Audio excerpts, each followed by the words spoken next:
Let's bring in James Bazan. He is the Conservatives' critic on national defense. Great to see you as always. I know you know your stuff when it comes to this, so what do you make of this?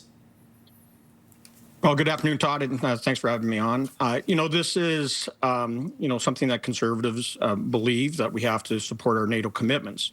However, we need to have a plan exactly how Mark Carney and the Liberals plan on spending this money.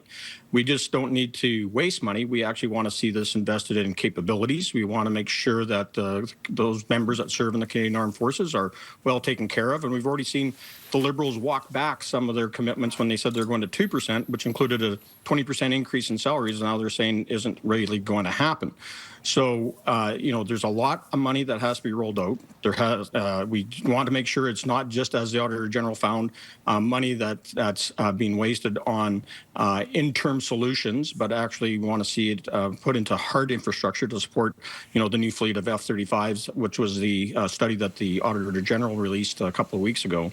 But we need to make sure that every step of the way that those that currently serve are being taken care of.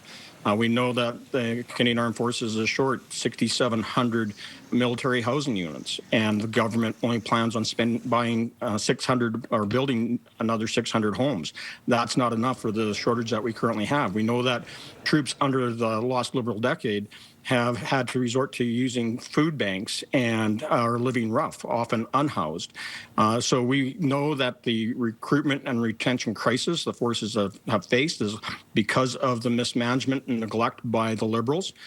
So we expect them to be first and foremost taken care of, and that the Liberals aren't using creative accounting to make up the 3.5% on defense spend and ultimately the 5% overall when you add in the development of critical minerals, those mines and resources, as well as critical infrastructure that has dual use possibilities for both military and civilian use. If we were to get to $150 billion, and if it was being spent on the proper priorities as you're outlining, James, would your party support that? Would the Conservatives agree to that level of spending on the military? Well, this is why we needed a budget. We need to know where this money's coming from. Canadians deserve to know the truth. That those that serve in the Canadian Armed Forces need to have the direction that a budget provides in developing their departmental plans. And so if we are looking at overall performance, we need to make sure that the dollars are well accounted for, that we are buying what is going to be to the benefit of our Canadian Armed Forces first and foremost. Secondly, that the Canadian defense industry gets to benefit from it as well.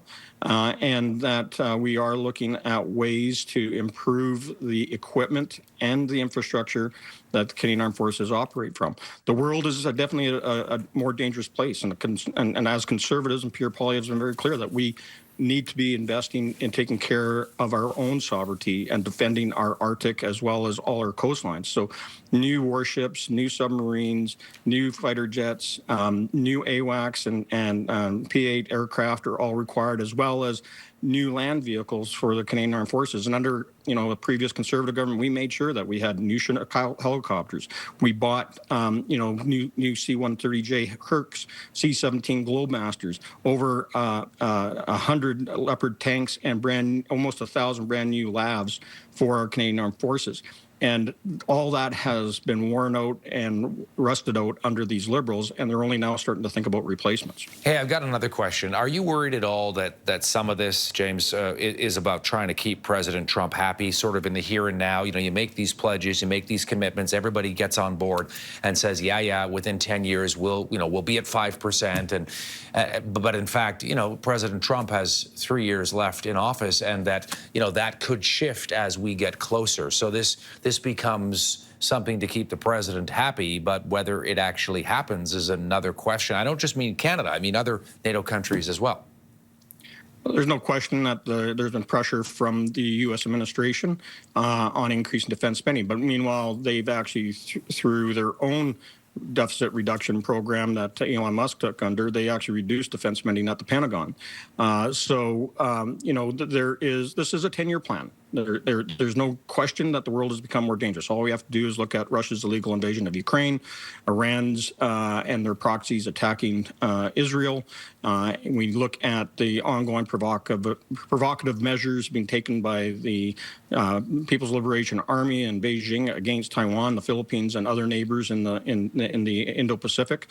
So we have to be prepared for the worst. And there is definitely deterrence through strength, and Canada must do its part as an ally under both NATO and NORAD to make sure that we are standing up for ourselves first and foremost, protecting Canadians and our territory, and working alongside the United States and our NATO allies to protect both continental North America and the rest of the world as we stand as free nations that are both democracies and believe in free markets and free people, to stand up against these authoritarian regimes that want to change the global international order.